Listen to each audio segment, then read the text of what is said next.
Halo, terima kasih banyak Pak Juanda yang lagi di Singapura ya, lagi acara tapi masih menyempatkan untuk menyapa-nyapa. Terima kasih banyak. Selamat malam, selamat datang kembali di Community Level Up Club setiap hari Kamis jam 19.30 bersama saya Devin Tia yang akan menjadi host pada malam hari ini. Nah, meskipun hostnya tetap nih, saya aja, tapi tenang aja, karena narasumbernya beda-beda tiap minggunya, dan selalu membawakan topik juga yang berbeda-beda ya. Nah, seperti yang Bapak Ibu tahu, kalau misalnya Bapak Ibu udah follow nih Instagram kita di iCommunity Official, iCommunity Official, jadi tema pada malam hari ini adalah tentang krisis komunikasi. Kalau katanya Bu Niken, krisis komunikasi, siapa takut? Saya takut sih krisis komunikasi.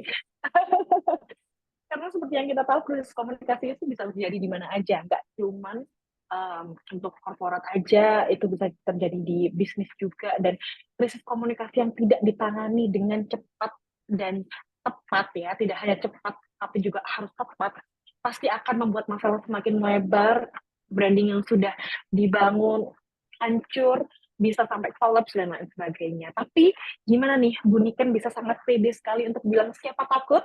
Nah, saya mau menyapa dulu Bu Niken Widi. Selamat malam Bu Niken. Selamat malam, apa kabar Mbak Devin? Baik, gimana kabarnya Bu Niken? Ceria ya? Sehat-sehat. Harus selalu ceria. Selalu ceria, oke. Jadi Bu Niken ini adalah Managing Director and Co-founder dari Sekara Communications ya. Tuh. Sekara Communication, mungkin boleh dijelasin nggak Bu, Sekara Communication itu apa? Mungkin untuk perkenalan dikit di awal-awal gini. Baik, selamat malam Bapak Ibu semua. Perkenalkan saya Niken Widi Hapsari, saya Managing Director dan Co-founder Skara Communications. Tadi sudah di-mention sama Mbak Devintia. Skara Communications itu PR agency sebenarnya. Nah, ini sebenarnya jadi meneruskan ya, kayaknya di YouTube saya pernah lihat perbincangan tentang PR itu perlu atau enggak dan bagaimana memulainya gitu ya. Nah ini bisa dibilang, next level of PR-ing gitu kalau misalnya, Bapak Ibu juga nanti bisa menyimak gitu ya.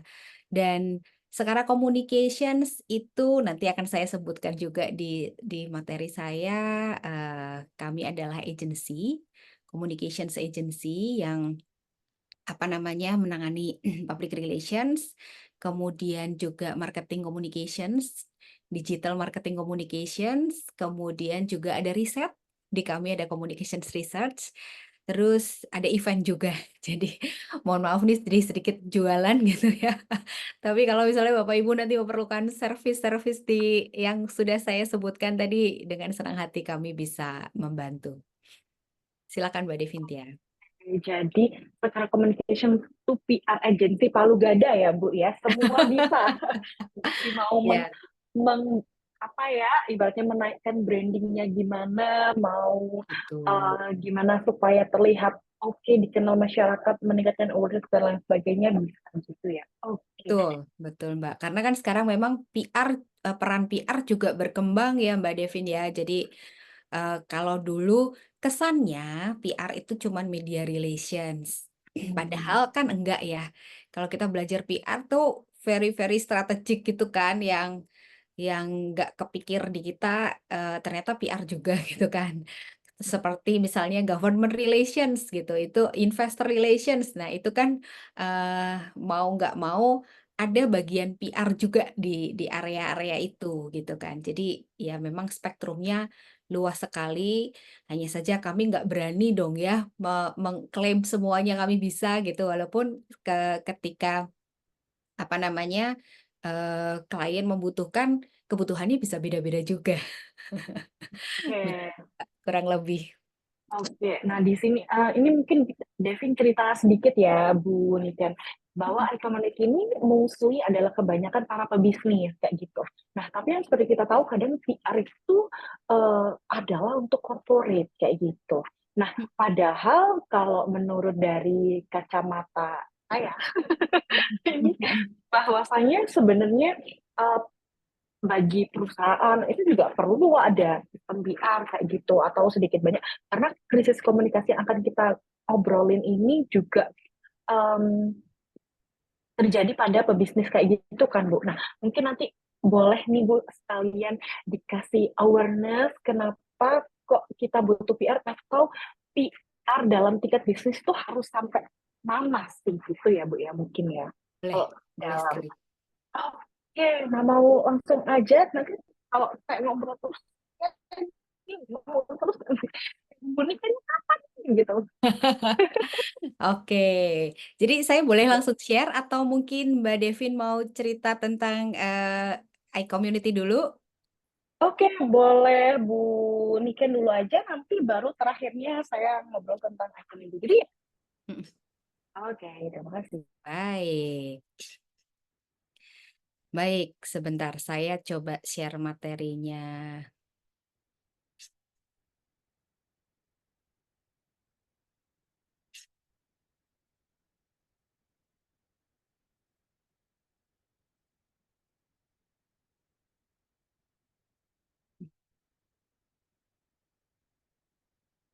Sebentar ya, Mbak. Kok salah pencet tadi? Apakah sudah kelihatan? Oke, aman. Krisis communication siapa takut? Baik, Bapak Ibu, ini sebenarnya kalau kita ngomongin krisis itu memang levelnya bisa berbeda-beda gitu ya. Tapi saya mencoba eh, cerita hal-hal yang kita jumpai sehari-hari gitu, yang kita mungkin jumpai sehari-hari. Jadi mudah-mudahan nanti apa namanya ya kita bisa sambil sharing gitu ya. Mungkin Bapak Ibu juga sebenarnya pernah ngalamin tapi nggak aware bahwa oh ternyata itu udah krisis ya gitu. Nah, eh, Nah, ini yang akan nanti kita discuss ada what is crisis, it's not if, it's when. Jadi itu perkara waktu gitu ya. Lalu bagaimana juga mencegahnya atau menanggulanginya gitu. Kemudian bagaimana kita merespon dengan efektif dan sebenarnya banyak sekali success story-nya gitu. Tetapi eh, apa namanya ini saya ambil satu contoh aja takutnya nanti apa biar biar nanti lebih diskusi aja gitu ya. Nah, ini yang tadi saya sudah perkenalkan, tapi izinkan saya memperkenalkan lagi. Jadi sekarang itu memang kita bilangnya Integrated Communications Agency atau bahasa kerennya untuk Palu Gada ya, Bapak Ibu ya. Ya, tapi kami tetap membatasi area kami kok. Jadi apa namanya, kami lebih ke public relations, kemudian ada communications research, ada digital marketing communications, dan juga media intelligence gitu. Nah, nanti juga siapa tahu nanti kita bisa saling kolaborasi ke depannya. Nah, ini kita kita langsung cepat aja gitu ya, karena sebenarnya yang saya siapkan nggak terlalu kompleks yang gimana banget kok. Jadi biar biar kita mengesankan bahwa ya emang siapa takut gitu kan. Jadi sebenarnya apa sih kalau kita ngomongin krisis gitu, kita bisa bilang bahwa krisis itu sesuatu yang terjadi nggak sesuai dengan ekspektasi kita. Yang sifatnya tiba-tiba gitu kan, unexpected, dan mungkin bisa berimpact pada bisnis kita gitu. Nggak cuman di reputasi, nggak cuman di brand image, bahkan sampai ke performa finansial atau apa namanya, istilahnya mungkin sales turun, kemudian orang nggak mau beli lagi bahkan gitu ya. Jadi eh, hal-hal itu yang bisa memicu apa namanya, krisis krisis di perusahaan kita. Nah, tadi Mbak Devin juga udah mention gitu, apakah memang krisis itu hanya terjadi di perusahaan-perusahaan besar? Ternyata enggak, Bapak Ibu. Jadi banyak sekali sebenarnya contoh-contoh krisis yang levelnya ada di UKM. Nah, kira-kira apa saja sih yang bisa terjadi gitu kalau misalnya, kita masih mengaku atau mungkin karena kita merendahkan hati gitu ya, merendahkan hati, jadi kita masih bilang, "Oh, bisnis bisnis saya masih UKM kok, jadi kayaknya nggak akanlah, tertimpa krisis," gitu. Tetapi kita mesti tetap hati-hati karena yang namanya kita berproduksi gitu ya, atau bahkan sektor jasa seperti kami pun juga bisa saja terserang krisis gitu kan. Jadi produk atau service atau apa namanya, jasa kita tuh nggak sesuai dengan ekspektasi konsumen misalnya gitu. Atau mungkin juga SDM gitu kan, bagaimana SDM itu mempengaruhi krisis, apa namanya, kualitas dan akhirnya berujung pada krisis. Kemudian keamanan, misalnya nih kita, website kita bermasalah atau website kita dihack orang, terus kita jadi, misalnya yang pernah terjadi itu, jualan handphone. Artinya gini, sebenarnya ini di online shop ini dia nggak ada produk handphone gitu kan. Produknya sebenarnya hanya, eee, makanan gitu, tetapi tiba-tiba ada pop-up jualan handphone gitu, dan itu nggak bisa ditutup. Nah, itu kan kayak gitu-gitu kan kadang-kadang terjadi juga gitu. Kemudian juga secara distribusi. Walaupun mungkin sebenarnya bukan kita yang salah, kita sudah menerapkan SOP di dalam proses distribusi kita. Ketika, packing barang, kita sudah rapi, sudah sesuai standar, didobelin lagi sama bubble wrap. Tetapi ketika apa, ada kurir, ada masalah dengan kurir, itu ya mau nggak mau yang dikomplain sama customer itu adalah kita gitu kan, toko kita atau perusahaan kita gitu.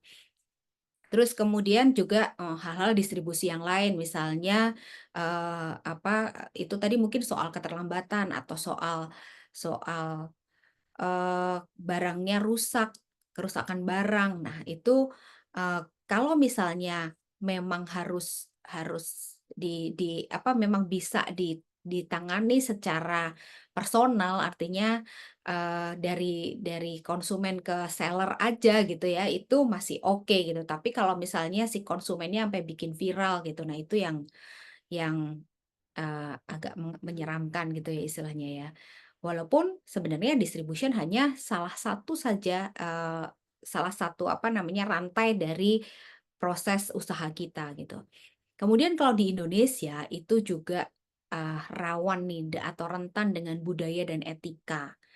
Budaya kadang-kadang misalnya gini, eee, budaya kita itu apa namanya, kalau di negara lain atau di daerah tertentu itu aman, tetapi di daerah lain itu enggak pas, enggak pantas gitu. Nah, itu yang kadang-kadang, bisa menjadi potensi krisis juga. Jadi, hal-hal yang kecil itu bisa memicu sesuatu yang besar. Itu yang, bukan bukan nakutin gitu ya, tetapi memang yang, apa namanya, hal-hal seperti ini tuh mesti kita, eee, pantau lagi, mesti kita monitor terus. Oke, sebentar kok. Mmm. Nah, it's not if, it's when, gitu. Jadi kalau misalnya kita itu, nggak prepare gitu ya, jadi sebenarnya krisis itu kayak permasalahan waktu, Bapak Ibu. Jadi nggak kayak apa, seandainya seandainya, tetapi ini permasalahannya kapan, gitu kan. Kadang-kadang kita juga nggak sadar bahwa, eee, karena kita nggak mantau gitu ya, karena kita nggak mantau, kemudian kita bisa jadi, bom waktu gitu kan. Sebuah persoalan itu bisa menjadi bom waktu, yang akhirnya kita mikir, "Waduh iya ya, harusnya ini bisa bisa kita antisipasi," gitu. Jadi kalau kita melihat karakter krisis gitu kan, itu kan pasti sifatnya unexpected atau nggak biasanya terjadi, atau bisa menjadi sebuah ancaman gitu kan. Ancaman ya tentunya ancaman ke bisnis kita gitu ya. Dan juga sebenarnya, kadang-kadang atau apa namanya, seringkali bahkan itu kita udah nggak punya waktu lagi, it's just happen gitu kan, dan bisa jadi gede dang gitu. Nah itu tuh yang perlu kita kita apa ya, kita monitor terus, kita pantau apakah SOP-SOP kita itu, sudah benar. Kemudian, eee, nah nanti kita akan ngobrolin lagi tuh masalah risk management gitu ya. Nah, impact-nya kira-kira apa sih kalau kita ngomongin krisis, dan mungkin ini kita bisa menyederhanakan ke kalau ke UMKM gitu. Apa sih ya? Tentunya, kita merugi gitu ya. Customer bisa hilang, revenue bisa turun, terus kemudian, bahkan sampai ke kasus hukum, amit-amit jangan sampai gitu ya. Kemudian juga apa namanya, employee-nya juga terpengaruh karena akhirnya employee itu sebenarnya bisa menjadi nggak trust juga sama kita gitu, dan itu yang mesti kita antisipasi kalau terjadi permasalahan-permasalahan. Kemudian juga selain di internal, ada juga reputasi yang tetap kita jaga walaupun misalnya kita masih di level UMKM pun, tapi kan kita punya pelanggan yang loyal gitu kan. Syukur-syukur pelanggan yang loyal ini masih bertanya sama kita, artinya kayak, "Apa sih yang terjadi, Pak atau Bu?" Gitu. Tapi kalau enggak, mereka cuman pergi gitu aja. Nah, itu yang kita takutkan gitu kan, jangan sampai. Terus kemudian negatif media coverage ini, walaupun level UMKM gitu kan, ini sedikit menyambung waktu itu mungkin di ILC Community udah pernah dibahas tentang level-level startup yang memulai PR gitu. Nah, eee, apa, ini nyambung gitu kan. Kalau misalnya di level startup, itu mereka masih masih baru-baru ngomongin, membangun reputasi, lalu kemudian berhubungan dengan media, kemudian, banyak pemberitaan, mulai menulis atau memposting pemberitaan. Tetapi karena sesuatu terjadi yang sebenarnya bisa diantisipasi, akhirnya, ada aja yang nulis negatif. Kemudian juga, balik ketika trust sudah hilang, terus kemudian ada pemberitaan yang negatif, itu tentunya akan susah sekali untuk me menarik customer baru. Nah, itu mudah-mudahan sih nggak sampai ke situ gitu ya. Kemudian sebabnya apa? Kalau tadi kita ngomongin impact-nya, kita mundur sedikit. Tentunya memang kadang-kadang nggak dipersiapkan gitu ya. Eee Lack of crisis communication plan ya, gimana masa krisis direncanakan, Mbak, gitu kan. Masa krisis dipersiapkan? Yes, gitu. Kita tuh mesti mesti bikin plan just in case ini, atau kayak, persiapan supaya kita supaya nggak sampai terjadi. Jadi ini anticipative plan gitu ya. Kemudian, kurangnya training. Nah, ini teman-teman, Bapak Ibu dan teman-teman yang mungkin masih masih, di level UMKM, seringkali tuh saya kalau ngomongin branding, itu saya nggak ngomongin branding doang, tetapi juga brand communication. Sama atau beda? Slightly different gitu ya, saya bisa bilang begitu. Karena apa? Ketika, ketika kita ngomongin branding, tentunya memang sesuatu yang bagus terus yang kita poles gitu kan. Tetapi kan kita juga tidak bisa menghindari bahwa suatu saat kita ketemu dengan masalah. Nah, ketika kita ketemu dengan masalah kan kita juga harus harus menyiapkan diri. Tetapi memang, teman-teman yang, pengusaha, terutama pengusaha yang masih muda-muda ini ya Bapak Ibu ya, itu seringkali memandang, bukan meremehkan, tetapi kayak, "Ah, enggak lah, enggak akan," gitu loh. Jadi, kadang-kadang mungkin juga kurang aware mengenai pentingnya training ini. Jadi, training ini memang harus dipersiapkan dengan sangat gitu, ketika ketika berkomunikasi dengan, pelanggan, gitu kan. Jadi, ini nggak kita nggak ngomongin krisis training yang serius banget gitu ya. Saya pernah mengajukan training kepada sebuah UMKM, eee, ayam ini, pokoknya brand-nya brand ayam kayak KFC gitu ya. Mereka punya ratusan, apa namanya, employees. Mereka punya ratusan employees dan mereka punya level manajemen. Nah, itu kami pisahkan, gitu kan. Jadi level manajemen trainingnya pasti akan beda untuk communication dan, level-level employee yang langsung berhadapan dengan konsumen itu juga beda, kita bedakan materinya. Itu kenapa? Karena, communication itu nggak selalu. Orang tuh suka mikir gini Bapak Ibu, mohon maaf nih saya agak karena ceritanya terlalu, antusias gitu ya. Jadi orang tuh suka mikir bahwa PR itu cuman wawancara sama media, PR itu cuman mengundang teman-teman media untuk press con. Padahal kita lupa bahwa, sebenarnya PR itu kan mengenai relations, ya kan, mengenai, apa namanya, membangun relasi gitu dan relasi yang harus kita bangun pertama kali adalah antara, orang yang paling depan atau garda terdepan kita dengan customer gitu. Nah itu yang waktu itu kami berikan juga gitu, bagaimana sih berkomunikasi dengan customer, SOP-nya seperti apa, kemudian kalau nanti ada komplain seperti apa jawabannya. Nah, itu yang saya maksudkan. Nah, begitu nantinya di level manajemen pastinya juga akan berbeda materinya, itu.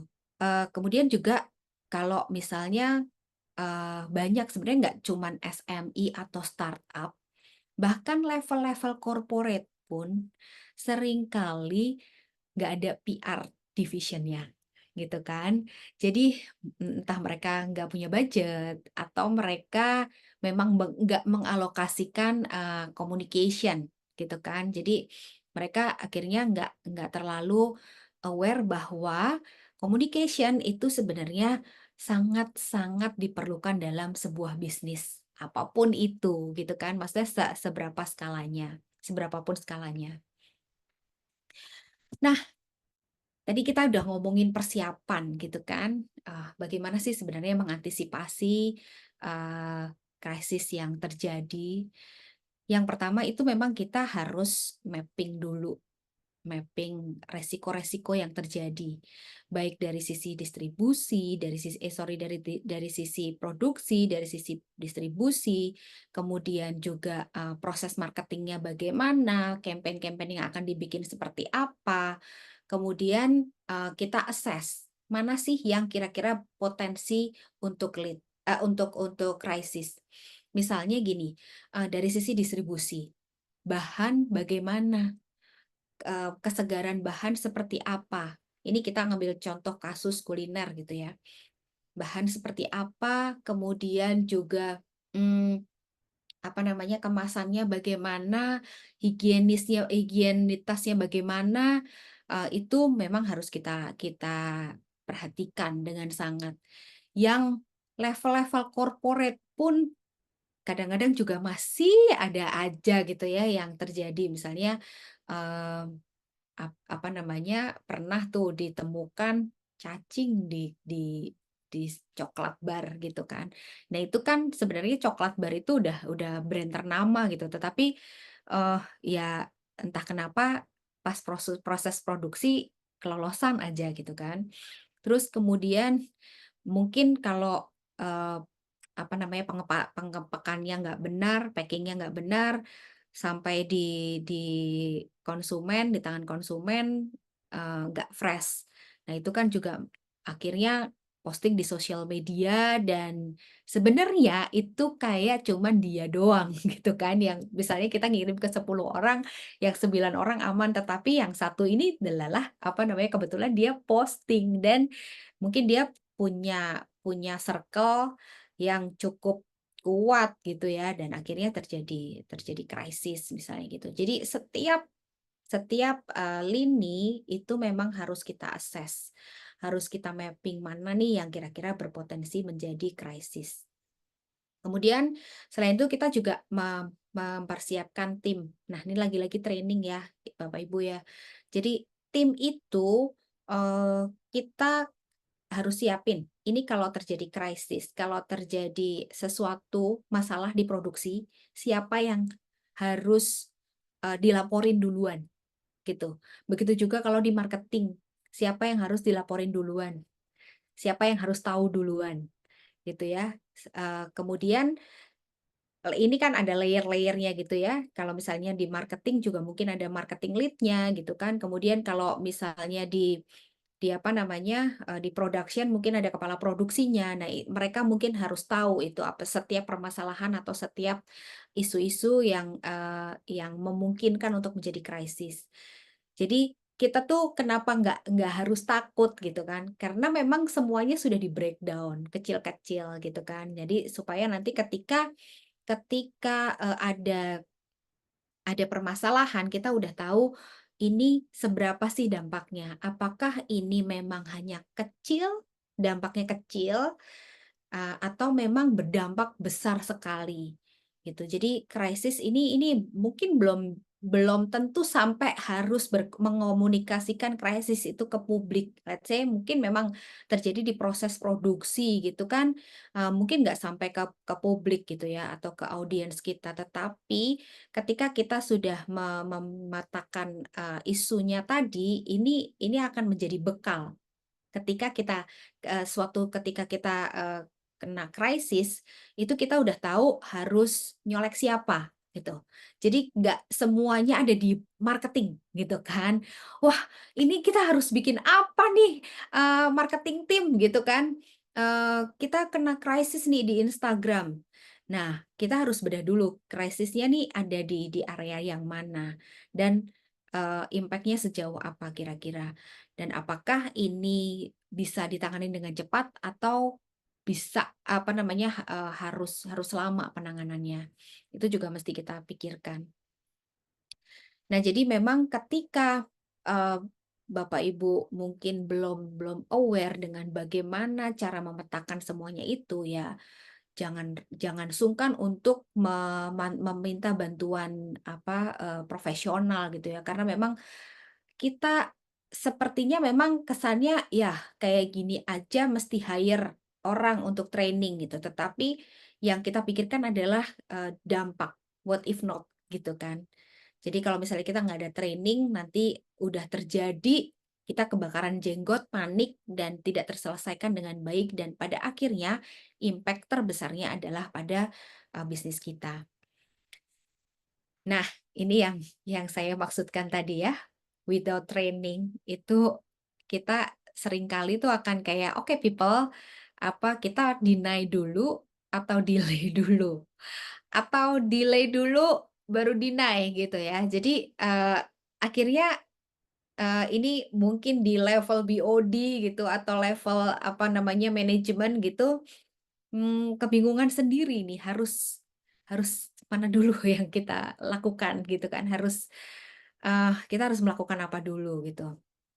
Nah, kalau misalnya nih udah terjadi gitu kan, let's say udah terjadi dan, let's say kita udah pernah bikin training, kita kan jadi bisa memetakan lagi nih Bapak Ibu, eee, apakah isu ini viral dan relevan atau viral dan tapi nggak relevan, kemudian nggak viral tapi sebenarnya relevan.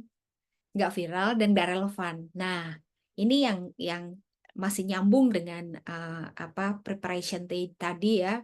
Kalaupun kita sudah apa namanya, kejadian krisisnya gitu, itu, apa, kita mesti lihat dulu, kalau misalnya memang ini viral dan relevan dan memang bisa berdampak besar, segala sesuatu harus terpusat ke pimpinan paling atas gitu ya, harus ke business owner atau mungkin sampai ke level CEO.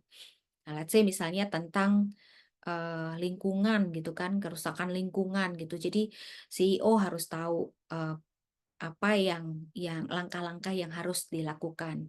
Tetapi kalau misalnya viral tapi nggak terlalu relevan gitu. Artinya cuman mungkin di proses produksi, tetapi sebenarnya ini hal-hal yang kecil. Sebenarnya kayak misalnya tadi yang saya mention ada coklat bar yang, di dalamnya ada cacingnya. Itu kan sebenarnya nggak nggak terjadi setiap saat dan mungkin dalam satu batch production pun, cuman satu yang kelolosan kemasukan cacing gitu ya, amit-amit sih sebenarnya itu ya. Memang ya enggak banget sih, kita nggak bisa bilang, "Ah, cuman satu di antara 1.000," nggak bisa gitu. Kalau memang itu viral, dan itu akhirnya mengganggu, apa namanya, revenue kita, ya akan sangat bahaya kan. Tetapi kenapa itu masih saya bilang irrelevan gitu kan, karena memang kejadiannya juga nggak setiap hari. Kejadian kena cacing itu nggak tentu setahun sekali bahkan, ya mungkin memang pada saat itu, kelolosan gitu. Tetapi itu pun harus tetap, ditangani dengan baik oleh tim yang proper. Gitu kan. Dan kemudian kalau misalnya nggak terlalu viral tapi, ini lumayan matters nih gitu. Nah ini mungkin bisa, eee, marketing lead-nya atau apa namanya, digital lead-nya itu sosial media yang apa, sosial media lead-nya itu yang menangani gitu. Dan kalau nggak terlalu viral dan nggak relevan ya sudahlah mungkin level staff juga sudah bisa gitu. Tetapi ini juga pasti, eee dengan terms and condition ya Bapak Ibu ya saya rasa, karena gini, sosial media anak-anak sosial media sekarang itu sebenarnya pintar-pintar, tetapi kita kan juga mesti melihat juga ketika kita memilih memilih mereka atau merekrut mereka, apakah mereka punya pengalaman untuk menghandle permasalahan di sosial media. Salah-salah respon admin aja itu bisa menjadi, bumerang, gitu kan. Jadi memang lagi-lagi kita harus menyusun bareng. Jadi memang di sini business owner atau mungkin manajemen, level manajemen itu harus repot repot di awal gitu ya, supaya nanti ketika sudah sampai di level ini, level respon, semua permasalahan itu, sudah tahu apa yang harus dilakukan dan siapa yang harus melakukannya. Jadi, kalau yang apa namanya, bisa dipersiapkan paling enggak itu adalah FAQ atau, dokumen yang bisa apa ya, bisa, frequently asked question-nya itu kira-kira apa aja sih permasalahan-permasalahan yang mungkin terjadi. Jadi, atau mungkin konsumen tuh kira-kira suka nanya apa sih ke sosial media kita, baik komen maupun DM gitu ya. Jadi, eee, supaya apa namanya, supaya kita tuh tahu, oh kira-kira jawabannya tuh itu, kira-kira jawabannya ini. Tapi memang semuanya juga kita harus lihat case by case. Nah ini yang, persoalan case by case ini yang memang harus harus dipersiapkan gitu ya Bapak Ibu ya. Memang nggak bisa kita bikin, apa namanya, "Lah ini belum ada kok, masih masih aman." Ya masih aman, tapi kalau dipersiapkan pasti akan lebih lebih kece gitu, eee, hasilnya. Nah, kalau yang saya usulkan biasanya memang padamkan apinya dulu, gitu kan. Jadi kalau ada krisis, ya sudah, ini permasalahannya di mana, dipadamin dulu di situ. Misalnya, ada krisis, apa namanya, ada, permasalahan di produksi gitu ya, dan mungkin udah mulai kecium nih sama konsumen gitu kan. Kalau misalnya kita bisa deketin konsumennya, jadi sekarang itu ada, eee, apa ya, lebih penanganannya itu lebih ke pendekatan sebenarnya, lebih ke engagement. Jadi nggak selalu kita tuh harus woro-woro yang gede dulu gitu kan, tapi lebih ke engagement. Ada kemarin saya baru baru aja juga membantu sebuah sekolah gitu kan yang kena krisis. Nah, sebenarnya kalau dibilang krisisnya ini nggak terlalu, menyeramkan gitu ya, tetapi karena orang tua murid ini udah maju ke polisi gitu kan. Jadi sekolah pasti deg-degan dan tuntutannya adalah, pelaku itu dipenjara gitu kan, dihukum. Padahal sebenarnya impact-nya enggak se se apa ya, istilahnya tidak sedalam itu. Artinya ini tuh sebenarnya kalau dibilang unsur kesengajaan ya mungkin sengaja karena dia marah betul, pelaku ini marah, tapi sebenarnya marahnya nggak ke seseorang yang disebut korban tersebut gitu ya, tetapi, eee, karena emosinya nggak terkontrol jadi dia melakukan sesuatu yang akhirnya mengakibatkan si korban luka gitu. Juga nggak terlalu parah, hasilnya kayak kayak kita luka jatuh dari sepeda aja. Tetapi bagaimanapun, saya tetap menyarankan bahwa sekolah yang harus, take responsibility gitu kan, karena kejadiannya di sekolah. Jadi bagaimanapun karena itu bagian dari, sekolah, jadi memang harus diselesaikan dengan baik. Kepala sekolah sebenarnya sudah minta maaf. Kemudian guru sudah bergiliran minta maaf kepada orang tua korban gitu ya. Tetapi, orang tua korban tetap bersikeras misalnya gitu kan. Nah, itu, udah mulai kecium lagi sama media. Nah, kita mesti lihat dulu gitu kan, medianya ini media yang besar banget atau enggak sih gitu. Nah, itu yang mesti kita kita mapping juga supaya isunya tuh nggak terlalu melebar gitu kan. Oh, ternyata sebenarnya medianya cuma satu, tapi lumayan besar memang di daerah tersebut gitu. Ini kebetulan nggak di Jakarta gitu ya. Jadi medianya lumayan besar, ada juga media lain yang menulis, tetapi, dia media yang lain itu cuma nulis satu artikel, sedangkan media yang besar ini,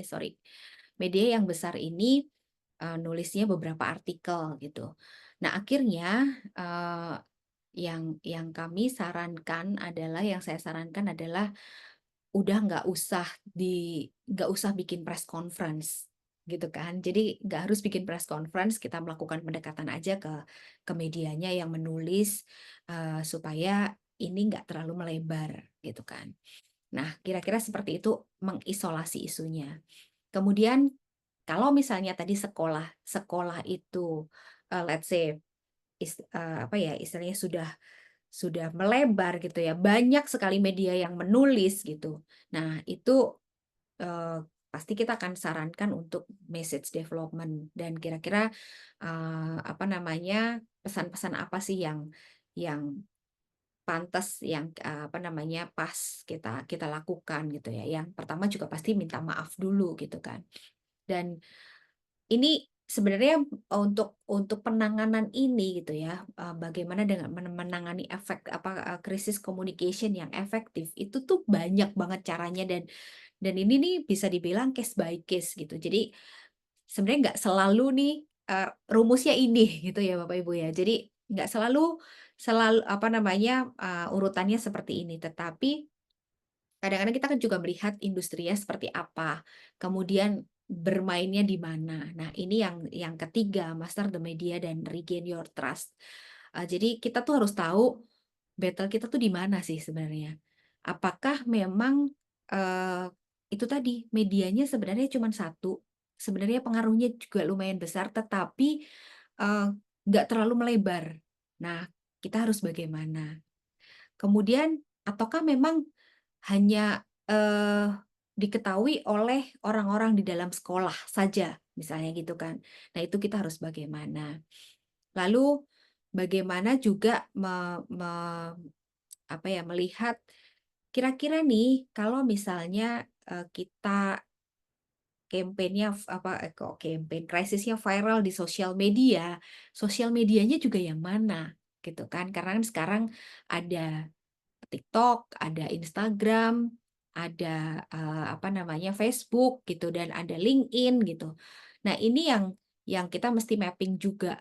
Jadi artinya master the media itu kita mesti lihat juga, eee, siapa sih yang loyal ke kita, siapa yang mendukung kita, siapa yang nggak mendukung kita, dan adanya di mana. Nah itu yang nanti bisa kita mainkan gitu ya, untuk kita bisa memetakan dengan baik dan juga apa ya, merumuskan, what's next atau apa step apa yang akan kita lanjutkan.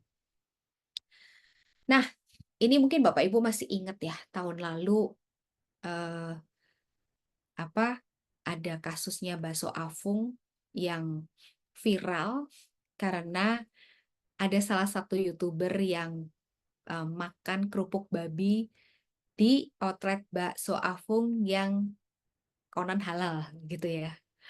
Nah ini, apa namanya, mereka tuh bisa dibilang sebenarnya sukses untuk melakukan atau memadamkan memadamkan, krisis mereka gitu ya. Walaupun banyak sekali yang bahkan ada orang-orang hukum juga yang udah berbicara, harus apa, bakso Afung itu mestinya ditutup misalnya gitu.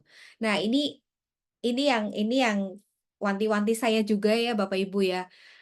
Kalau bisa jangan buru-buru untuk mengambil langkah hukum, gitu. Kita pernah ingat, kasus yang lain gitu kan, banyak kok sebenarnya. Jadi selalu adalah, nanti pengacara saya ya yang akan berbicara pada Anda. Nah, sebentar, sabar Bapak Ibu.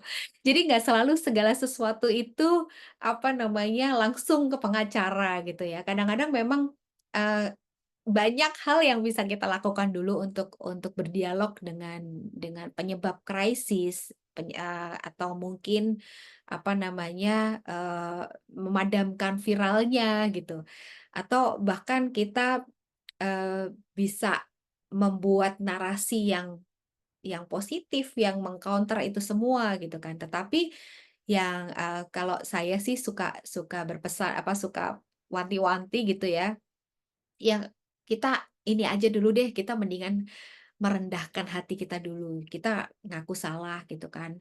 Kita meminta maaf karena mungkin memang ini, eee, lolos dari pengawasan kita, misalnya gitu. Atau kita nggak terlalu hati-hati, atau ini juga berkaitan dengan culture dan etik. Karena sebenarnya kejadian bakso Afung ini kan di Bali, di mana sebenarnya orang-orang Bali juga makan babi gitu kan. Tetapi karena outletnya itu, apa, bakso Afung itu memiliki sertifikat halal, jadinya dia juga harus berhati-hati gitu kan. Nah ini yang paling enggak dia sudah meminta maaf gitu dan dia memposting surat-surat terbuka di media sosial menunjukkan untuk komitmen untuk tidak terjadi lagi dan akhirnya dia memasang logo halal di semua outletnya. Bapak Ibu juga pasti masih ingat bagaimana mereka memecahkan mangkok-mangkoknya, terus kemudian juga itu menjadi viral di sosial media. Paling enggak mereka sudah melakukan apa yang mereka bisa gitu ya. Artinya, bagaimana memadamkan apinya dan bagaimana mereka tidak ditinggalkan oleh konsumen yang loyal. Dan pada akhirnya memang ya mereka, survive sih. Oke, mungkin itu aja gitu ya. Terima kasih Bapak Ibu yang sudah mendengarkan. Kalau misalnya nanti ada pertanyaan atau, mau sharing mungkin pernah mengalami krisis gitu kan di usahanya atau di perusahaannya, itu, silahkan. Terima kasih, saya kembalikan ke Mbak Devin ya. Oke, tadi udah lengkap sama contoh-contohnya ya. Jadi Bapak Ibu mungkin ada pengalaman, boleh cerita nih. Oh, oke. Mungkin bisa cerita nih kalau misalnya ada pengalaman. Tapi sebelum itu saya mau membacakan chat yang sudah cukup banyak. Oke, jadi ada pertanyaan dari Pak Arjo. Bagaimana tips menghadapi investor yang sebenarnya tidak pernah turun tangan langsung menghadapi customer, tapi sok tahu atau sok karena sudah berstatus sebagai investor? Karena kami sebagai manajemen ingin menjaga hubungan baik pada semua pihak. Di sisi lain, beberapa investor ada yang sok ngatur sehingga mengganggu kinerja perusahaan. Nah, ini bisa dikatakan krisis dalam bisnis juga apa enggak ya? Iya, betul. Iya, bisa banget. Jadi ini mungkin udah level corporate nih ya, atau kalaupun mungkin di startup ya memang ada investor gitu. Ini memang, tricky sih ya. Lumayan tricky, Pak. Tetapi gini, kita bisa melakukan dulu namanya stakeholder, mapping gitu kan. Jadi ketika investor itu kan sebenarnya juga salah satu stakeholder kita, stakeholder perusahaan gitu. Tetapi kita mapping lagi, mungkin mungkin bareng-bareng juga dengan investor gitu kan, eh, supaya kita juga tahu atau bisa merancang penanganan yang tepat kepada masing-masing stakeholder. Ini sudah lumayan penting, apalagi kalau mungkin teman Bapak Ibu yang di startup atau mungkin bahkan di established company itu harus juga melakukan namanya stakeholder mapping, kemudian juga isu mapping itu tadi. Jadi kan sebenarnya gini, ketika kita mappingin stakeholder gitu kan, pemangku kepentingan itu kan setiap stakeholder itu ada caranya sendiri berkomunikasi gitu kan. Nah, itu komunikasi itu yang mesti kita sepakati bersama dulu dengan investor. Jadi memang harus duduk bareng gitu. Tetapi kalau misalnya bisa dibilang sok tahu atau karena ini yang udah krisis Mbak, udah nggak sempet nih mau mau apa namanya stakeholder mapping gitu ya. Ya udah padamin dulu aja. Artinya gini, eh, kita mesti meyakinkan bahwa plan kita itu akan berjalan dengan baik. Jadi kalau saya apa namanya boleh usul ya, manajemen yang lebih lebih berhak dan berkuasa untuk melakukan pemadaman gitu. Ya memang kadang kita namanya krisis, resiko untuk berhasil atau nggak berhasil itu ada aja gitu kan. Tetapi kalau kita sudah prepare di awal, tentu hal-hal yang apa yang istilahnya apa ya, kita tuh udah mapping gitu loh, udah ini potensi-potensi resikonya ada di sini sini sini nih, ada di mana-mana aja gitu. Tapi kalau misalnya oh ya udah terjadi gitu aja dan kita nggak prepare, itu memang sebaiknya manajemen yang melakukan planning dan action. Stakeholder diminta untuk calm down dulu gitu ya. Karena pernah memang ini nggak cuman soal krisis, soal press release pun juga pernah kami menghadapi pertentangan antara stakeholder dan antara CEO dengan investornya. Jadi investor itu maunya startup mereka adalah the next unicorn dan di press release dinyatakan seperti itu. Padahal kalau kita ngomongin PR, it's all about fact gitu kan. Apa iya kita baru launching mau langsung ngomongin, "Yeah, ini dia the next unicorn." Kalau habis itu kita tutup bagaimana? Artinya reputasi yang sebenarnya mulai terbangun jadi turun lagi gitu kan. Jadi kita nggak gain trust dan akhirnya ya impact-nya ke bisnis gitu. Akhirnya saya sampaikan kepada CEO pada waktu itu, "Pak, sebaiknya eee, apa namanya, kaidah penulisan press release itu adalah tentang fakta. Jadi Bapak mesti meyakinkan kepada investor bahwa kita akan menyatakan fakta-faktanya, gitu. Tentunya dengan hal-hal yang bagus, faktanya yang pasti yang bagus-bagus yang kita tampilkan gitu, tetapi, bukan bukan menjanjikan sesuatu yang sebenarnya juga masih jauh untuk dicapai gitu kan. Nah, demikian juga di krisis. Jadi ketika penanganan krisis, kalau mumpung masih belum belum terjadi gitu ya, itu memang harus duduk bareng sama investor untuk mapping tadi. Sehingga, pemetaan isunya itu juga jelas. Tetapi kalau memang enggak, balik lagi, manajemen yang harus take action, gitu. Kalau saya boleh memberikan konteks pada pertanyaan saya, boleh? Silakan Pak, silakan. Iya, jadi ini mungkin lebih gampangnya kalau saya ambil contoh misalkan industri kreatif ya, karena itu memang istilahnya nggak ada pakemnya gitu, dan biasanya investor itu bukan orang-orang kreatif, mereka orang berduit, punya duit, tapi nggak tahu duitnya mau diapain, dan katanya ini industri kreatif di Indonesia lagi berkembang kan, tapi mereka ragu untuk investasi karena buat mereka ini satu hal yang aneh, tidak jelas roadmap-nya seperti apa, kemungkinan gagalnya mungkin besar, kan investor juga pasti juga berhati-hati, jadi ngerti juga. Tapi ya gitu, di sisi lain, kalau eksekusinya terlalu diatur, malah nanti hasilnya malah jadi ya nggak diterima sama masyarakat. Jadi kadang-kadang investor tuh maunya yang gampang.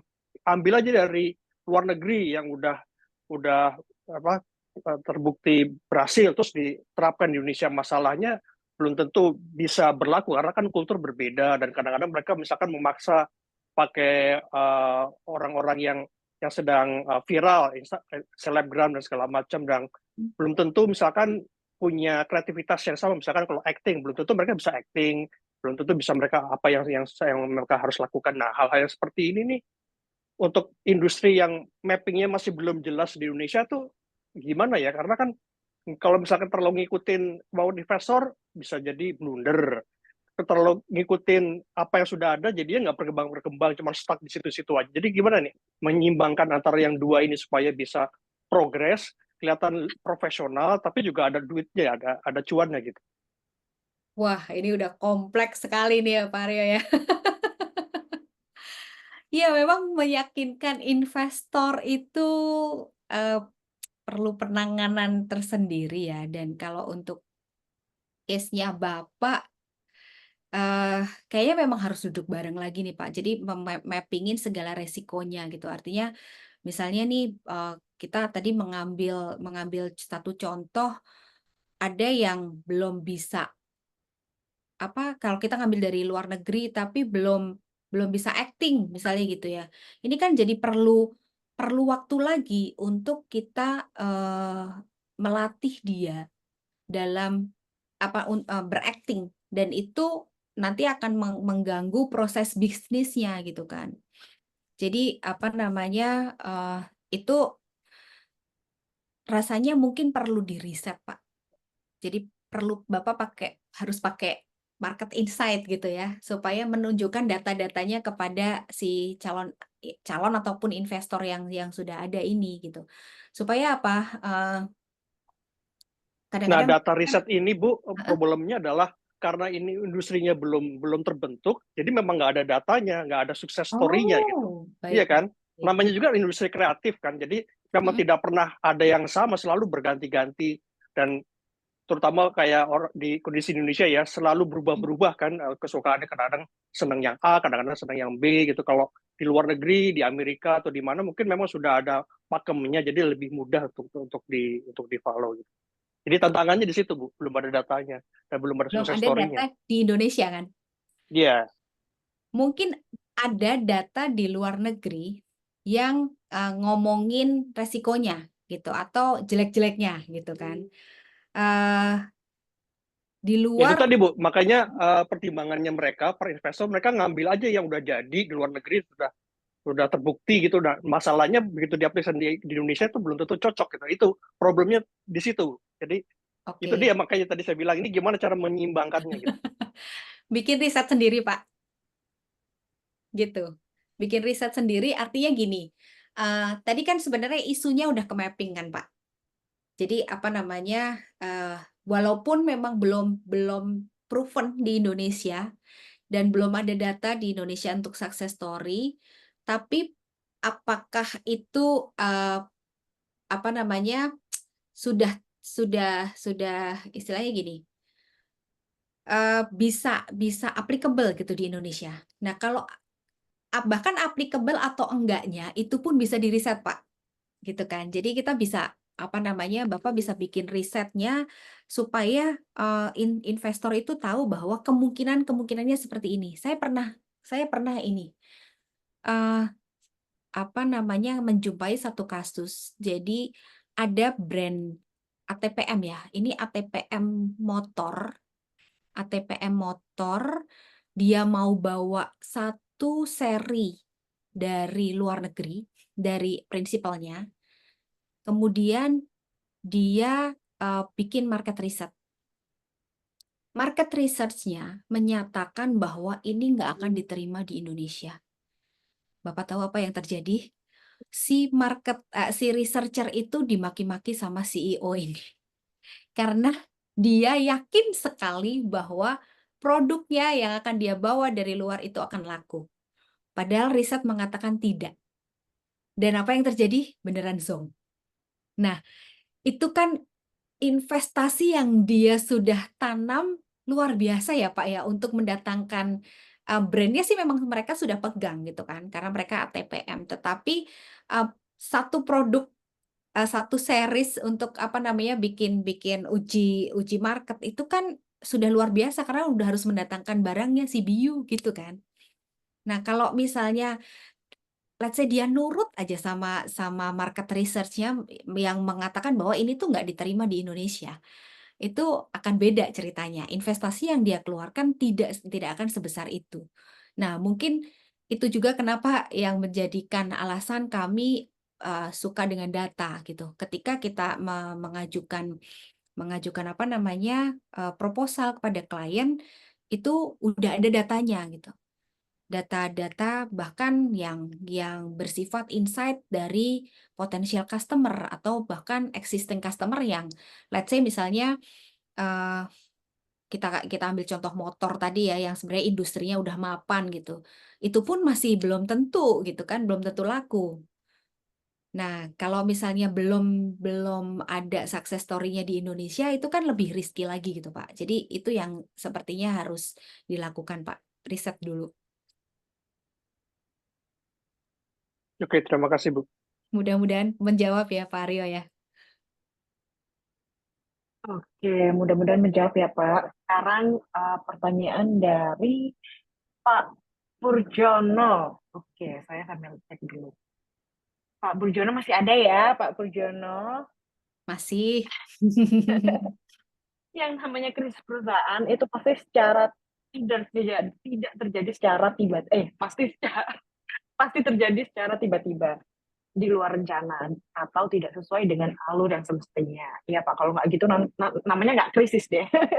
Misalnya maskapai penerbangan tiba-tiba harus menghadapi brand crisis karena salah satu armadanya terjadi kecelakaan, perusahaan perbankan tiba-tiba terkena serangan cyber, atau perusahaan kuliner tiba-tiba viral karena makanannya mengandung sesuatu yang berbahaya dan lain sebagainya.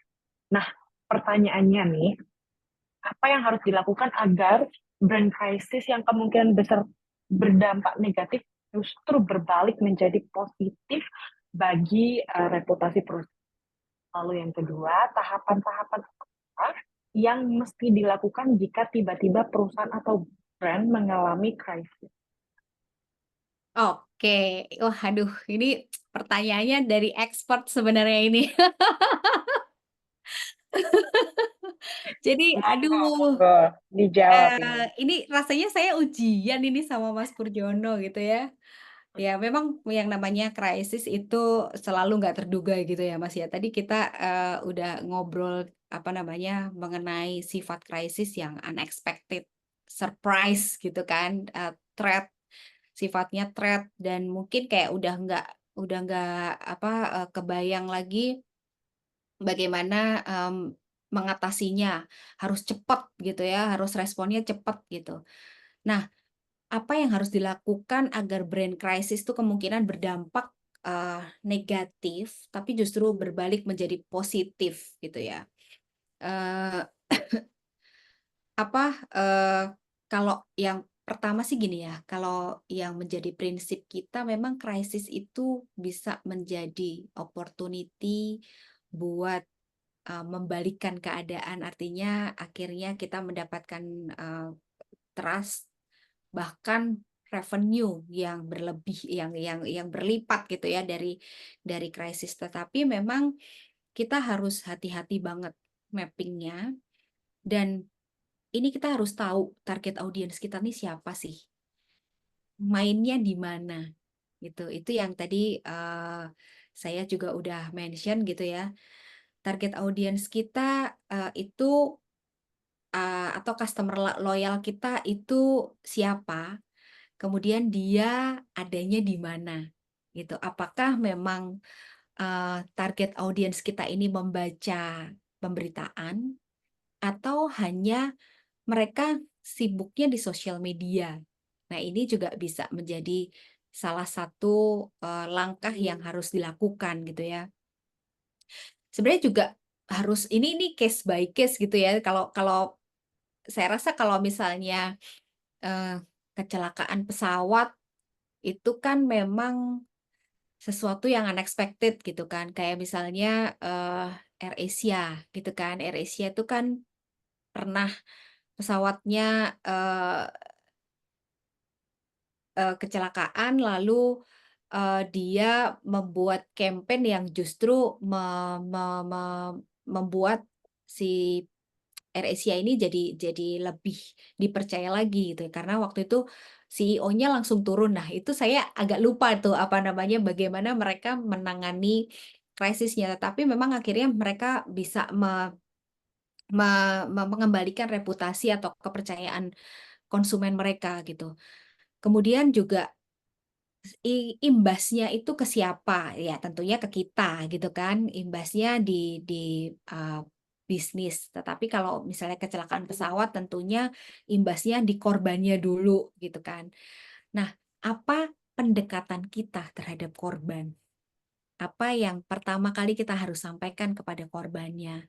Itu yang kita harus sampaikan dulu kita buat dulu statementnya untuk menenangkan korban. Jadi artinya pasti ketika saya membayangkan aja kalau kita lihat di TV gitu ya, ketika kecelakaan pesawat kan pasti korban berdatangan ke bandara atau ke apa namanya, ke bandara ya biasanya ya, karena mereka juga menunggu-nunggu statement dari maskapai itu seperti apa. Nah, kita melakukan pendekatan dulu ke mereka bahwa eee, ya memang ini unexpected things gitu ya, mungkin terjadinya karena cuaca atau apa, tetapi yang pertama adalah kita bilang, "Bapak Ibu mohon tenang," gitu ya, "karena kami juga sedang menyelidiki apa yang menyebabkan terjadinya kecelakaan ini. Kami pasti akan memberikan update," gitu. Nah, itu paling enggak itu sudah menenangkan satu stakeholder dulu gitu ya, belum lagi nanti media nih yang akan menyerang gitu kan. Terus kemudian, eee, kita juga melihat A a buk me me menyusun standby statement yang tepat kepada media supaya isunya juga teredam. Artinya kronologi kecelakaan atau penyebab kecelakaan itu kan nggak bisa dilakukan atau disampaikan pada saat itu juga. Mereka harus punya waktu untuk investigasi dulu. Tetapi media ini kan juga butuh di-update, ini apa sih yang terjadi, ini apa sih yang terjadi. Belum lagi ini nanganin, apa, gelombang komentar yang menggulung gitu ya, seperti bola salju di sosial media gitu. Itu juga, perlu perlu diatasi dulu. Jadi artinya memang kalau kalau kita ngelihat kecelakaan pesawat itu kayaknya memang, nggak cukup 5 orang deh gitu kan. Karena untuk memonitor sosial media aja itu pasti butuh beberapa orang yang intens untuk memonitor dan itu kerjanya pasti 24 jam Bapak Ibu. Jadi memang harus apa namanya, update terus dan real time gitu. Nah, baru setelah nanti beberapa hari, mereka sudah menemukan kronologinya, menemukan penyebabnya, atau mungkin berapa waktu yang mereka perlukan lah ya, itu mereka bisa membuat campaign-campaign yang menunjukkan simpati mereka kepada keluarga korban, kemudian komitmen-komitmen yang menyatakan bahwa mereka tuh apa namanya, istilahnya apa ya, mereka sangat memperhatikan keamanan, keselamatan, dan juga ketika terbang pun, jadi in flight pun mereka juga bisa melakukan campaign. Misalnya yaitu, saya lupa kalau si AirAsia itu apakah, CEO-nya tiba-tiba muncul di salah satu flight atau gimana gitu ya. Tapi artinya keterlibatan CEO itu, amat sangat penting gitu, karena mereka harus menyatakan rasa simpati sekaligus tanggung jawabnya mereka untuk langkah selanjutnya supaya, audiensnya, supaya customer-nya itu tetap mau menggunakan, maskapai mereka. Nah, ini satu hal lagi yang mungkin saya perlu highlight gitu ya, eee, ini sekaligus menjawab pertanyaan nomor 2 ini ya Mas ya, karena kan kalau kita udah melakukan statement, kemudian udah menyampaikan message-nya, kita lalu bikin campaign gitu kan. Nah, kita lihat juga dampak atau respon audiens seperti apa. Nah, setelah itu kan kita juga bisa melakukan langkah selanjutnya gitu. Kemudian apa contoh kasus perusahaan yang gagal? Aduh Mas, banyak sekali. Banyak sekali ini Mas Furjono juga kayak banyak deh yang tahu apa namanya, tahu oh iya, tadi saya lupa menyampaikan.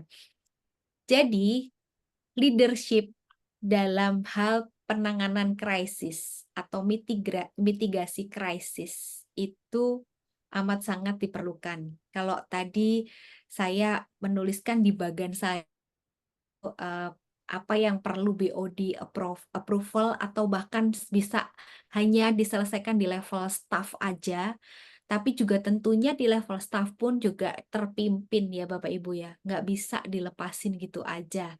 Karena kadang-kadang ya you know lah kita semua tahu netizen Indonesia bagaimana. Kadang-kadang adminnya sudah menjawab dengan benar pun masih digoreng lagi. Ya kalau cuman jawab gitu gue juga bisa misalnya gitu. Nah, itu kan jadi permasalahan baru gitu kan. Tetapi kita kalau misalnya terpimpin si admin ini juga bisa bertanya, saya harus gimana, saya harus menjawab apa gitu. Kurang lebih seperti itu ya Mas, mudah-mudahan menjawab. Kemudian ini kita juga harus kalau dalam hal-hal yang krisis yang terutama mengakibatkan hilangnya nyawa, itu kita juga harus memusatkan satu pintu untuk komunikasi gitu. Jadi nggak semua orang boleh ngomong. Ini another sekolah yang saya tangani, yang saya bantuin. Saya banyak ngebantu sekolah Bapak Ibu, karena gini, bukan apa-apa, ini kayak lebih ke kontribusi aja gitu ya, kontribusi secara moral gitu ya. Jadi ini kasus kalau ini pelecehan seksual, maaf ya. Jadi, semua guru tidak boleh ngomong, hanya kepala sekolah yang boleh menyatakan statement. Itu levelnya hanya di sekolah yang lokal gitu ya Bapak Ibu ya. Kita pasti akan terbayang efeknya di perusahaan yang besar, skalanya nasional atau bahkan multinasional. Jadi memang harus terpusat, harus mungkin CEO-nya atau, PR director-nya atau communications director-nya gitu, yang boleh berbicara gitu. Jadi, untuk mengupdate, krisis ini. Bahkan kayak kita juga tahu COVID kemarin juga kan, pemerintah menunjuk narasumber, apa namanya, spokesperson atau juru bicara yang sama gitu ya, yang khusus menangani COVID atau berbicara atau mengupdate tentang COVID. Jadi memang hal-hal seperti ini juga harus kita lakukan. Walaupun mungkin kita masih di level SMI atau level UKM, itu pun juga mesti tetap kita perhatikan. Artinya gini, kadang-kadang yang namanya manusia suka ketelepasan ngomongnya. Jadi misalnya yang kalau sosial media admin mungkin dia udah tertraining gitu, udah kelatih gitu kan menghadapi situasi-situasi seperti ini. Tapi yang eh, apa istilahnya orang produksi gitu kan atau orang yang nge-packing gitu, itu nggak selalu paham apa yang harus diomongin, apa yang enggak gitu dan itu bahaya. Jadi walaupun di level SMI, apalagi di level-level yang besar itu juga harus apa hati-hati siapa yang boleh ngomong dan yang enggak gitu. Kemudian kita juga tentunya monitoring terus hasilnya gimana respon audiens seperti apa. Oke, nomor 3, aduh banyak Mas. Kasus perusahaan yang gagal dalam menangani brand crisis. Bapak Ibu maaf ya, saya sebut merek boleh? Aduh, tapi saya takut jangan deh. Tuh, Jangan sebut merek. depannya harus tit gitu. Iya, bener. Jadi ini ada aparel, Bapak Ibu juga pasti tahu lah, aparel walaupun aparel lokal gitu ya, walaupun, dia bisa bisa dibilang aparel atau bukan ya. Jadi sebenarnya dibilang gagal enggak juga, pada akhirnya dia juga berhasil. Tapi berhasilnya setelah hire PR consultant. Kami nggak jualan, itu bukan bukan klien kami. Tapi ini yang seringkali tuh, terlewat oleh brand consultant gitu ya. Jadi, kebetulan saya tahu brand consultant-nya, tapi pokoknya intinya nggak usahlah disebutin gitu ya, tapi pas pas viral, penanganannya dan justru sebenarnya penyebabnya adalah internal mereka gitu. Mungkin Bapak Ibu masih inget lah ketika ada YouTuber, biker yang ngerekam pakai kamera-kameranya sendiri gitu, tetapi akhirnya malah dibantai sama bukan dibantai, tetapi dikomentarin sama sama apa namanya, HR. HR-nya si brand itu, gitu kan. Jadi ini udah nggak nyambung kan sebenarnya, tetapi ternyata ketika ngelihat struktur organisasinya, HR itu juga nanganin marketing. Dan kebetulan saya tahu cara pola pikirnya mereka. Eee, Mereka itu ya sebenarnya nggak salah dari sisi branding, brand ownership gitu kan. Mereka menerapkan prinsip brand ownership. Tetapi ini lokal juga kok Bapak Ibu, dan kayaknya belum lama banget lah terjadi pas pandemi kayaknya. Nah, apa namanya, brand ownership tuh nggak salah, tetapi communication-nya yang miss, gitu kan, engagement-nya yang miss. Jadi, itu yang mesti memang kita harus hati-hati ya ketika kita nanganin krisis atau kita berhadapan dengan krisis. Itu kita nggak sembarangan, karena memang yang ya, akhirnya malah justru internalnya yang menyebabkan krisis, gimana kan? Mereka berhasil pada akhirnya, mereka meminta maaf di media, tetapi itu setelah kejadiannya viral dan ya cuman kayak gitu ya, Bapak Ibu, kami tuh di PR seringkali memang dianggap sebagai pemadam kebakaran only gitu kan, kayak ya nggak salah juga sih karena tadi ketika kita krisis harus dipademin dulu. Tetapi artinya begini Bapak Ibu, krisis itu kan, tidak serta-merta juga terjadi kalau kita sudah antisipasi. Dan tadi kan kita udah ini ya, udah bahas juga bahwa semuanya tuh kalau diantisipasi walaupun nanti ada unexpected, event atau unexpected things gitu yang terjadi, itu, paling nggak udah ke-mapping gitu loh, isunya udah ke-mapping gitu. Tapi kalau yang itu, eee, ya gitu deh, pada akhirnya harus hire PR consultant dengan rate crisis itu cukup cukup costly Bapak Ibu. Jadi kalau bisa memang dipersiapkan penanganan krisisnya dengan baik gitu kan, supaya enggak terjadi. Jadi saya nggak bisa menyebut merek ya Mas. Tapi Mas Burjona pasti tahu. Oke, mudah-mudahan menjawab ya. Bapak Ibu ada pertanyaan yang lain? Enggak, Bapak Ibu, ini pertanyaan yang lain. Kalau nyambung masalah yang tadi yang soal maskapai itu, sebenarnya kadang penting juga loh untuk kenapa kalau maskapai Air Asia itu dia itu juga padahal mendapatkan krisis tapi dia juga mendapatkan pandangan yang positif itu karena dia CEO-nya datang langsung dari Malaysia kalau nggak salah, terus dia Mhm. pakai kaos waktu itu dia pakai kaos terus dia kayak sangat lelah kayak gitu terus uh, kesannya adalah dia CEO yang apa ya yang Responsible ya. fleksibel.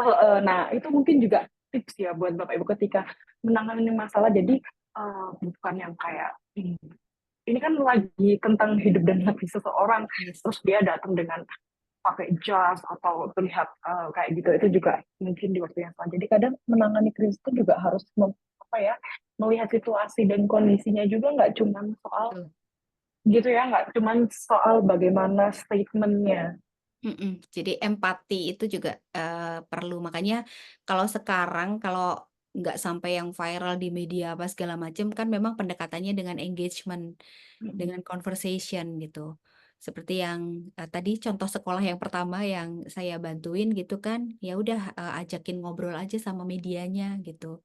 Mas, kita sudah melakukan pendekatan dengan orang tua korban gitu, dan kami sangat menyesalkan memang hal ini terjadi gitu. Kami berharap ini nggak akan terjadi lagi, tapi kami akan memastikan terus untuk supaya hal-hal seperti ini tidak terjadi. Gitu, kurang lebih seperti itu. Oke, Bapak Ibu ada lagi pertanyaan karena tiba-tiba udah jam 8:30 ini. Itu Wow, mungkin tadi sedikit yang saya tulis di chat. komunikasi. Jadi kalau misalkan memang disengaja gitu, memang disengaja sama orang dalam gitu loh, supaya ribut, supaya terkuak sebenarnya ada kebusukan nih yang disimpan-simpan gitu. Itu gimana itu? Apakah Katanya.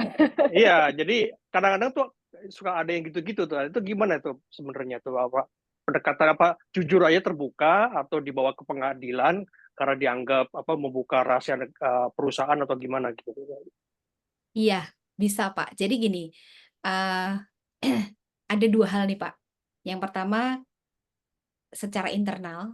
Jadi ya mau nggak mau kalau memang ketahuan setelah diinvestigasi dan ketahuan itu disebabkan oleh orang dalam dengan dampak yang amat sangat besar, ya dia wajib dilakukan sanksi. Artinya gini, yang seperti yang saya ini contoh kecil yang tadi saya ini ya guru gitu ya, guru yang melecehkan gitu ya, itu pasti akan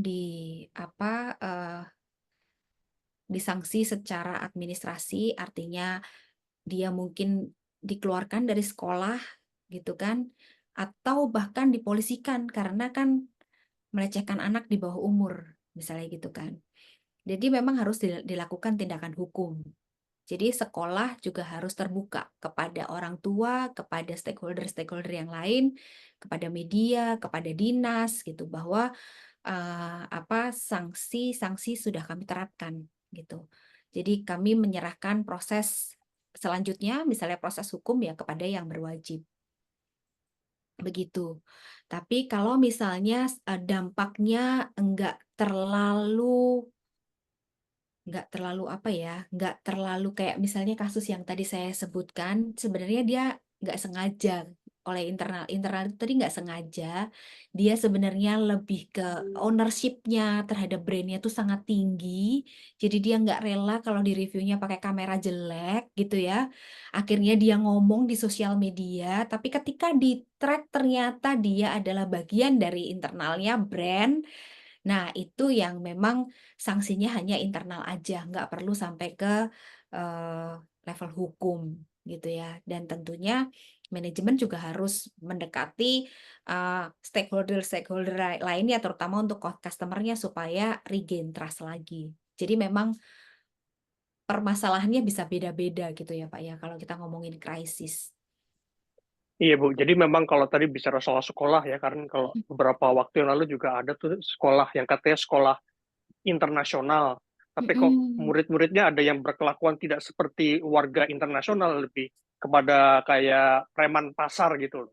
Jadi sebenarnya mungkin apa ya, apakah perlu perbaikan sistem, jadi tidak bisa cuma sekedar pakai label apa gitu kan, tapi harus ada pertanggungjawaban kalau pakai label ini harus A B C D gitu atau gimana itu sebenarnya itu sistemnya ini supaya bisa orang jadinya percaya gitu, oh dengan ada begini berarti begini, karena kadang-kadang kan sebaliknya yang terjadi gitu, hanya Ya, sekedar pakai label tapi sebenarnya nggak bisa membuktikan hal seperti itu. betul. Ya, memang sistem di sekolah tersebut yang harus diperbaiki, apalagi kalau swasta ya. Swasta internasional gitu kan, itu harusnya mereka punya SOP yang mitigasi resikonya tuh udah harus lebih mapan gitu. Karena kan mereka nggak cuman punya satu cabang atau let's say kayak SMA negeri yang cuman ya udah lingkupnya sekolah dia aja gitu kan dan dinas gitu. Tapi kalau misalnya sekolah-sekolah yang internasional, yang swasta, itu kan harusnya terpusat gitu kan sistemnya. Nah, itu yang perlu ditinjau lagi. Jadi memang manajemennya harus duduk bareng lagi untuk selain memadamkan ya, mereka harus ngelihat apa sih yang perlu diperbaiki.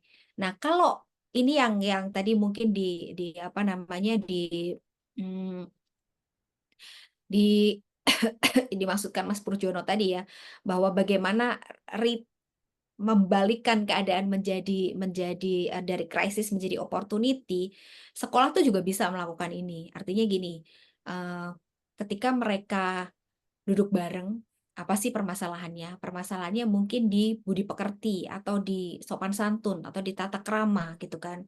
Terus kemudian mereka terlalu kadang-kadang tuh gini ya, ini kan permasalahannya juga dengan eh, permasalahan psikologi masing-masing anak gitu kan. Jadi eh, sekolah membuat program yang lebih ke apa kesehatan mental, terus kemudian juga menanamkan budi pekerti yang sesuai dengan nilai-nilai di Indonesia karena sekolah itu ada di Indonesia mau nggak mau gitu kan. Jadi mereka walaupun international level, walaupun mereka mungkin ada di negara-negara lain, tapi juga harus tahu value-value yang diterapkan di Indonesia seperti apa dan itu dikomunikasikan ke orang tua murid, dikomunikasikan ke media bahkan gitu ya dan di sosial media gitu karena kan anak-anaknya juga bisa bisa bikin campaign di TikTok kan karena anak-anak sekarang dari SD pun udah mahir gitu ya bikin konten di TikTok gitu. Jadi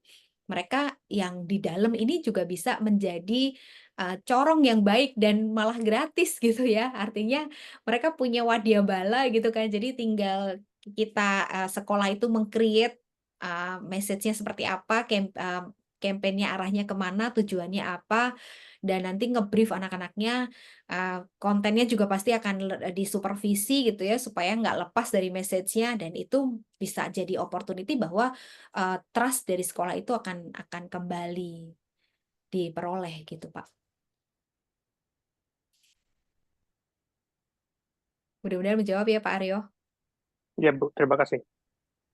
Terima kasih. Oke, kayaknya diskusi dengan Pak Arjo tadi menutup sesi kita pada malam hari ini ya, karena nggak kerasa udah pukul 8.53. Kita waktunya Bu Nika nih, soalnya kalau ngomong komunikasi banyak banget gitu loh. Iya seru Mbak. Apalagi kalau udah ngomongin tentang komunikasi krisis, terus krisis komunikasi yang terjadi oh iya ya ternyata ini juga disebut krisis komunikasi, oh iya ya ternyata mereka penangannya kayak gini, terus jadi kayak membuat kita realize gitu loh. Wah, oke, keren banget ngobrol kita, kayaknya harus datang lagi nih di Community. Boleh sekali dengan senang hati. Tapi memang ya kita tuh kalau ngomongin apa namanya communication gitu ya itu karena saking luasnya dan kadang-kadang banyak hal yang nggak kita kira gitu kan. Oh ternyata ini tuh ranahnya bisa diselesaikan dengan komunikasi ya gitu kan. Karena kan ya itulah kadang-kadang kalau udah ngomongin krisis, udah nih ya pengacara saja dipanggil gitu. Kita Wah, panggil polisi gitu. betul Nah betul ini betul. ya kan padahal kadang-kadang dengan engagement, dengan pendekatan yang tepat itu akan berdampaknya lebih baik gitu kan.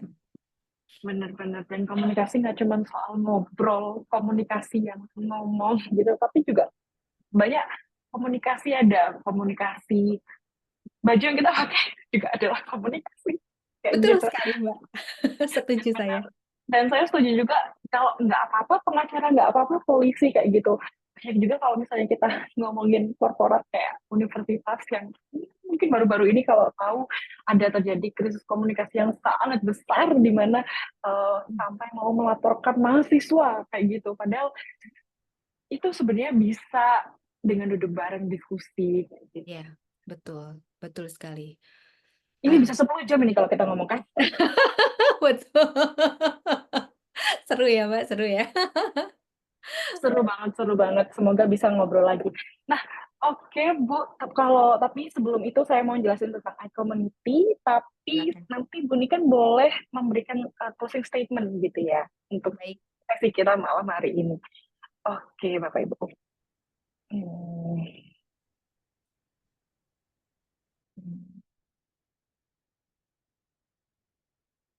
Hmm.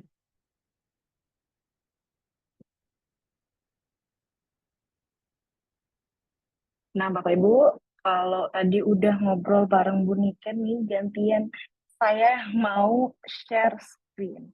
Nah, seperti biasa, saya akan menjelaskan tentang community ya, Bapak Ibu ya. Jadi, kita lebih dekat ke community. Nah, selamat datang Bapak Ibu di iCommunity. Jadi, iCommunity ini dibangun oleh Pak Juanda Rovel.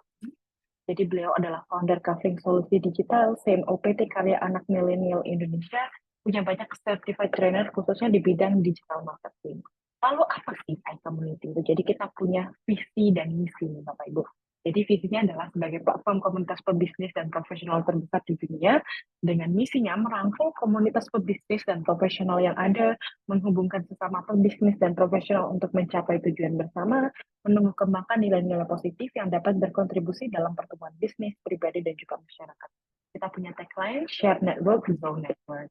Nah, tujuan iCommunity apa sih? Yaitu kami mempersatukan anggota iCommunity dalam persahabatan, kerjasama, dan saling pengertian, mengembangkan semangat kolaborasi antar anggota, menanamkan nilai positif dalam dunia bisnis dan profesional, membangun platform bagi komunitas pebisnis dan profesional untuk belajar, bertumbuh dan berkembang, melalui learning resources, business matching, dan juga Nah, sebagai komunitas nih, kita nggak pengen jadi komunitas yang tempat kumpul-kumpul aja kayak gitu. Kita pengen punya kode etik yang fun. Jadi, oleh karena itu, berikut adalah kode etik yang harus dipatuhi oleh semua unsur di iCommunity. Yang pertama, kami adalah para pebisnis dan profesional yang bekerja keras, bekerja pintar, dan bekerja sama. Kami mengedepankan nama baik dalam melakukan usaha dan mengutamakan kolaborasi antar sesama anggota tanpa menjadikan anggota lain sebagai target jualan ataupun berkompetisi secara tidak sehat. Kami sadar bahwa dengan berbagi relasi, maka akan memperbesar rezeki bersama. Oleh karena itu, kami siap untuk berbagi relasi atas dasar saling mendukung. Kami berperilaku positif dalam berkomunitas, melakukan segala aktivitas dengan melandaskan niat baik. Dan yang terakhir, apabila kami melanggar kode etik ini, kami siap untuk ditegur, diperingatkan, bahkan diberikan sanksi. Nah, langsung deh kita bahas lebih dalam lagi tentang iCommunity, kenapa kok iCommunity bisa berdampak buat Bapak Ibu. Jadi, kalau misalnya nih, sekarang ini Bapak Ibu mengalami masalah berikut ya, misalnya nggak memiliki network, kesulitan dalam mencari relasi bisnis. Nah, meskipun nih Bapak Ibu merasa bahwa, oh, saya udah ikut seminar nih, workshop, tapi ya mesti kayak gini-gini aja. Nah, mungkin Bapak Ibu perlu coba cara yang satu ini, yaitu kami memperkenalkan iCommunity, yaitu komunitas dan platform digital tempat para pebisnis berinteraksi dan berkolaborasi bagi kemajuan bisnis bersama. Ada 3 alasan penting loh kenapa Bapak Ibu perlu join iCommunity. Yang pertama dari valuable community, ada akses networking, akses learning, dan juga contributing. Terus yang kedua, loyalty leads, yaitu list to customer baru, reseller baru, dan juga customer retention. Dan yang ketiga, low cost. Ini yang biasanya banyak disukai ya, karena nggak perlu banyak biaya. Malahan ada word of mouth dan banyak konten premium untuk upgrade skill bersama. Nah, ini ada 7 program iCommunity, jadi ada ALT, ALC, IBM, kayak gitu. Jadi kayak kita itu ada program yang ngobrol dengan grup yang lebih kecil, kita kenalan dengan para pebisnis dan profesional, dan untuk mencari tahu apa sih, apakah kita bisa berpartner satu sama lain, kayak gitu. Nah, jadi ini konsep gimana how to grow your business with iCommunity. Jadi kalau misalnya ketemu di ALC kayak gitu atau di IBS kayak gitu, nah kemudian mulai ngerasa wah kayaknya menarik nih iCommunity. Saya mau coba deh ketemu di iCommunity business matching-nya yang memang grup kecil tuh tadi. Nah, nanti kalau misalnya udah mulai cocok satu sama lain, bisa di iCommunity one-on-one meeting yang akhirnya refer bisnis. Nah, jadi business matching-nya ini ada yang online dan juga offline. Semua jadwalnya bisa dicek di www.iCommunity.id. Jadi itu websitenya iCommunity. Di situ kalau Bapak Ibu pengen jadi membernya iCommunity juga tersedia di situ. Kalau Bapak Ibu masih penasaran apa sih tentang iCommunity, bisa dicek di bot kita namanya iChatty gitu. Jadi Bapak Ibu boleh cek di situ. Ini contohnya ya. yang secara online, tapi tenang aja kita juga ada offline-nya. Offline-nya ada di mana-mana, bisa di Jakarta, Bali, Tangerang, Surabaya, Malang juga pernah kayak gitu. Jadi nanti tergantung deh di mana. Nah, semua informasinya ini bisa dilihat di Instagramnya kita. Jadi Bapak Ibu wajib follow nih, iCommunity Official. Jadi di situ bisa dicek apa ya jadwalnya iCommunity minggu depan, kayak gitu misalnya. Nah, terus yang baru lagi nih, karena biasanya kita iCommunity Level Up Club itu 19.30 ya Bapak Ibu ya. Jadi untuk khusus banget minggu depan akan hadir lebih awal, yaitu pukul 19. Jadi nanti akan ada activity level up club pukul 19 dengan link yang berbeda. Jadi Bapak Ibu harus pantengin Instagramnya iCommunity. Jadi Bapak Ibu sebelum lupa harus follow Instagram kita di iCommunity Official. Oke, itu sekilas tentang iCommunity. Kembali lagi ke Bu Niken. Bu Niken, boleh dikasih closing statement-nya dong? Baik, terima kasih. Lengkap banget tadi Mbak Devin ceritanya ya. Oke, Eh, ngomongin crisis communication atau brand crisis gitu ya. Kita sekarang sudah lebih aware bagaimana sih mempersiapkan krisis gitu kan. Karena it's not if but it's about when gitu kan. Jadi itu yang mesti kita ingat dulu. Jadi sebelum Bapak Ibu mengalami krisis, lebih baik ada baiknya kita tuh mapping dulu permasalahannya apa saja, resiko-resikonya ada di mana gitu ya. Kemudian setelah itu baru kita menunjuk tim gitu kan. Jadi semuanya sudah terbreakdown, sudah tersiapkan dengan rapi, walaupun nanti sesuatu unexpected meledak gitu kan, kita sudah nggak terlalu panik lagi dan udah tahu apa yang harus kita lakukan.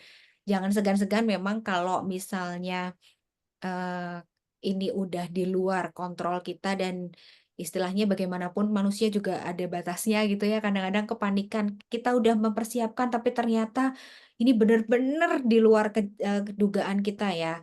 As professional help itu sangat membantu gitu kan. Jadi karena gini, bagaimanapun apa ya memang harus kita hadapi gitu kan, tapi cara menghadapinya bagaimana itu kan kita yang kadang-kadang kalau kita ngalamin sendiri dan kita nggak terbiasa itu kan akan bahaya juga gitu ya. Jadi selain tadi training persiapannya kalau misalnya memang benar-benar di luar ini di luar kondisi yang kita perkirakan ya memang harus sampai ke level profesional. Terus kemudian, eee, kita jangan takut banget sama yang namanya crisis communication karena dengan penanganan yang tepat, pastinya akan menjadi titik balik untuk kita mendapatkan opportunity-opportunity bisnis yang baru. Setidak-tidaknya kita akan jadi tahu bagian mana yang perlu di-improve gitu ya Mbak Devin ya. Setidaknya itu, tapi syukur-syukur dengan improvement itu kita jadi lebih aware lagi, "Oh ini nih juga ada potensi nih." Jadi bisa diberesin sekalian dan bisa dikomunikasikan kepada stakeholder yang akhirnya trust dan reputation itu terjaga dengan baik. Tentunya ujung-ujungnya adalah bisnis impact gitu ya Bapak Ibu ya. Nah, semoga sharing malam ini juga bermanfaat buat Bapak Ibu, jadi nggak panik lagi, nggak takut lagi ngadepin brand crisis atau crisis communication. Terima kasih untuk iCommunity. Terima kasih banyak Bu Niken yang sudah hadir di iCommunity. Kami senang sekali bisa diajak sharing tentang ini. Wah, sebelum itu kita boleh foto bareng ya, Bapak Ibu mungkin boleh menunjukkan wajah cantik dan gantengnya gitu ya, biar kita bisa foto online bareng gitu. Boleh ya Bapak Ibu ya? Oke, Pak Suwan.